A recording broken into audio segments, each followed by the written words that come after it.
Station కి మా పిల్లలు పెట్టారు, వీళ్ళు కేసు పెట్టారు.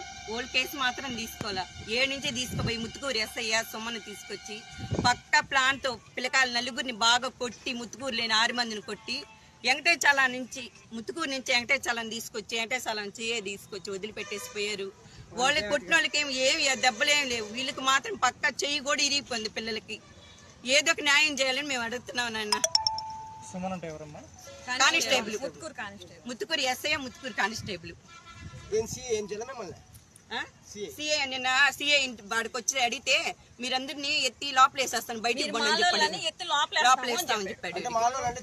అంటే మాలోళ్ళని ఎత్తి లోపలేస్తాడు. ముత్తుకూరు ఎస్ఐ విశ్వనాథ్ రెడ్డి కానిస్టేబుల్ సొమ్మును కలిసి మా పిల్లల్ని కొట్టి తీసుకొచ్చి వాళ్ళ వెహికల్ లో వెంకటాచలం స్టేషన్ వేసారు. రాత్రి వరకు మాకు ఇన్ఫార్మ్ లేదు, పిల్లలు ఏమయ్యారో తెలీదు, మాకు అసలు ఏం చెప్పలేదు. ఆడోళ్ళని కూడా చూడట్లేదు అసలు పోలీసు వాళ్ళు. ఎక్కడికి పోతే మాకు న్యాయం జరుగుతుంది.